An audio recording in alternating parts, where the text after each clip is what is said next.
My phone buzzed just as I stepped out of the shower. "Hi Marcus." Her voice was bright. Too bright. "I'm just calling to say, I'm getting married tomorrow. Officially. I withdrew everything from the accounts and sold the house. Goodbye." Laughter echoed in the background. Her mother. That smug, wine-drunk cackle I used to hear whenever I brought groceries instead of jewelry. "Enjoy your new life," she added, and the line went dead. For a full minute I just stood there. Water dripping from my hair, towel clutched in my hand. My ears burned, but I didn't scream. Didn't curse. I smiled. Because the house she claimed to have sold was never hers to begin with. 2 months ago, after noticing late-night texts and secret weekend errands, I'd quietly started moving assets. Talked to my lawyer. Shifted ownership. Locked down the trust. What she had sold, or thought she did, was an empty shell. A decoy deed tied to a shell company. The real house. It had a new owner. Me. Just me. But I let her believe the lie. Because the next 24 hours would change everything. I pulled out my phone and opened the private server where I'd saved the last 4 weeks of security footage. What I saw made my stomach tighten, but I stayed calm. Focused. They wanted to play with fire? They didn't know the matches were wet, and I had gasoline. I called someone I hadn't spoken to in 8 years. "It's time. Let's finish this." I met Adrian at a quiet cafe at 7:12 a.m. He looked just like he had 8 years ago, clean suit, ruthless eyes. We hadn't spoken since our fallout after college, but now I needed the best fixer I knew.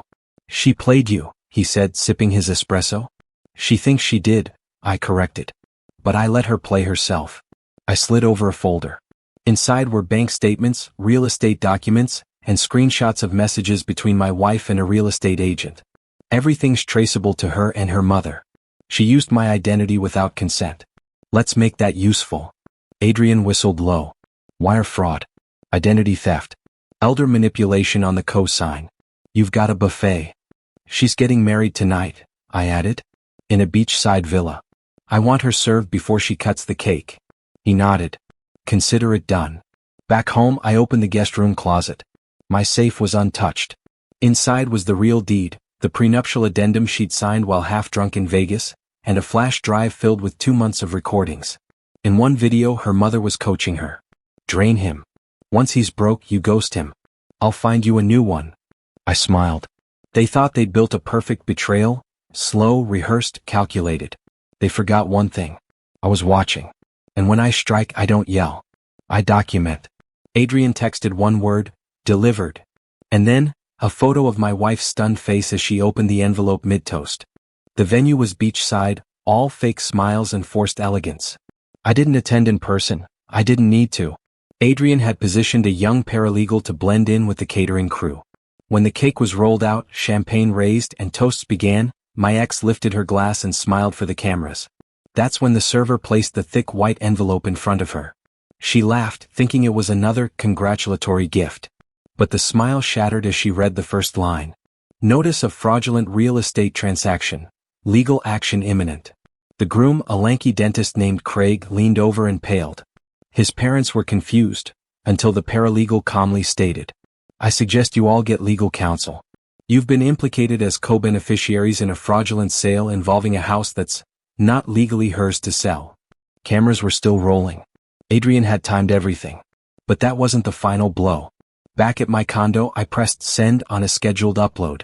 A 2-minute clip showing my ex and her mother laughing over scamming Marcus dry, now lived on every social platform with geotags. The hashtags were ruthless. Hashtag gold digger bride. Hashtag fake wedding files. Hashtag house of fraud. By midnight, her new in-laws had fled. Craig's business page was flooded. And her face? It was on the front page of a viral financial scandal subreddit. And me? I poured a drink.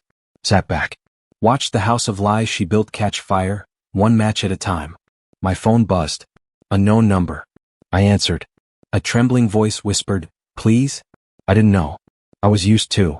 The voice on the other end of the phone was soft. Shaking. Marcus, it's Craig. Her new husband. I didn't say a word. She lied to me too, he said. Told me you abandoned her. That she used the sale money for a new start. She never mentioned fraud. Never mentioned you. I let the silence linger until I heard him sniff. She's locked herself in the bathroom. Reporters are outside. My clinic's getting death threats. I need to know what to do. I swirled my glass slowly. You need to call your lawyer.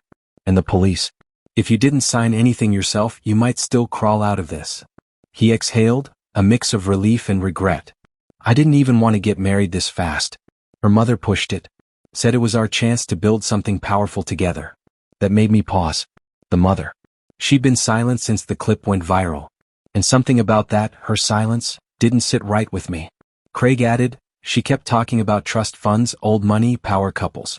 I thought I was marrying up. You were marrying into something, I said. But not up. As I hung up, my mind spun faster than the ice in my glass. This wasn't just my ex being reckless. This was generational. A family pattern. A strategy. The wedding was just the surface.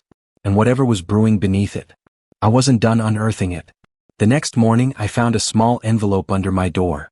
Inside it was a key, and a single line, if you want the truth, open the blue lockbox. The envelope was thick paper, the kind you don't find at convenience stores.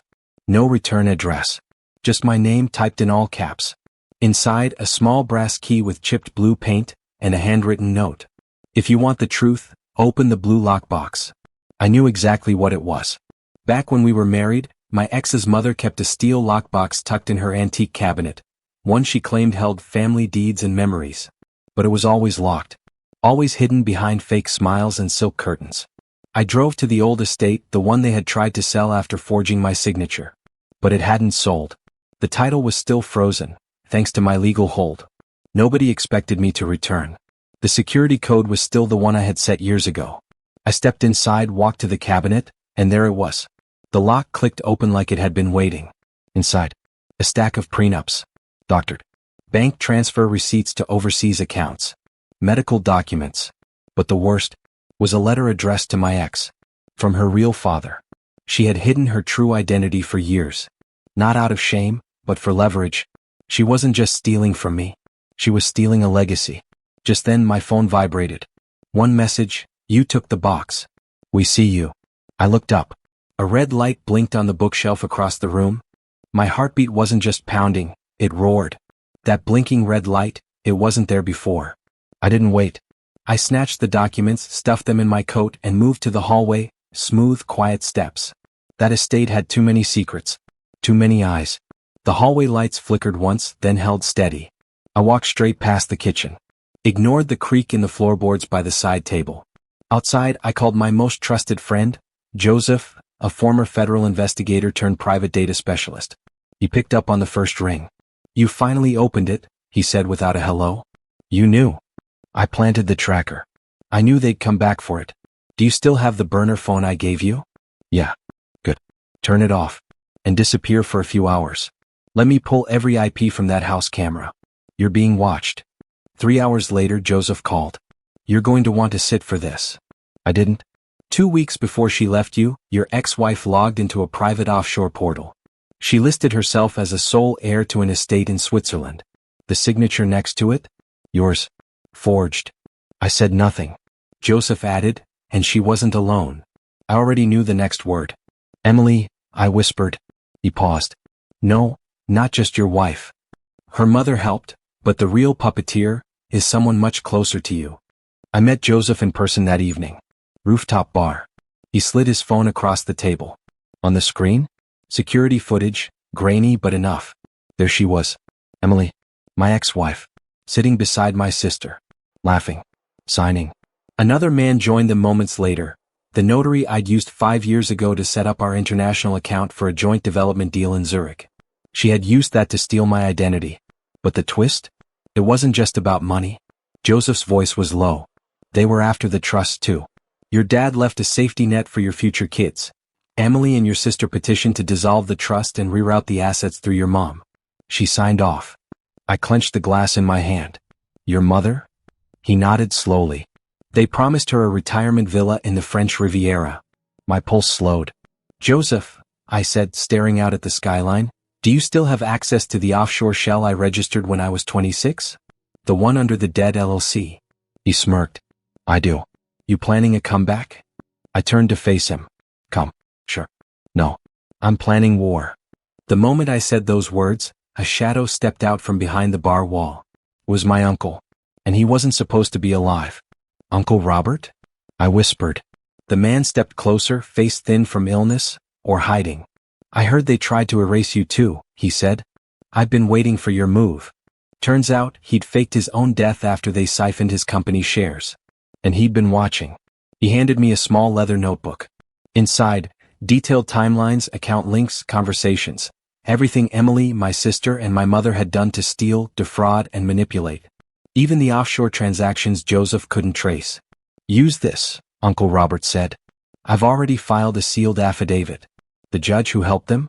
He's been indicted. I felt cold fire in my chest. 2 months later, I walked into the courtroom. Emily was seated at the defense table. My sister? Well, my mother? Shaking. My attorney handed over the notebook. The judge reviewed it silently, then raised his eyes. Fraud, conspiracy, financial abuse, and obstruction of justice. He leaned forward. And Mr. Hale? The offshore trust you reactivated has already paid restitution to the Children's Endowment Fund. Nicely done. Emily tried to scream something, but the bailiff had already cuffed her. My sister collapsed. My mother? Couldn't even look me in the eyes. Uncle Robert squeezed my shoulder as we walked out. That night, I returned to the rooftop bar. Alone. I ordered the same drink. Looked out over the city. Then I whispered to no one. You wanted me for my money. But in the end, it was the silence that made you pay.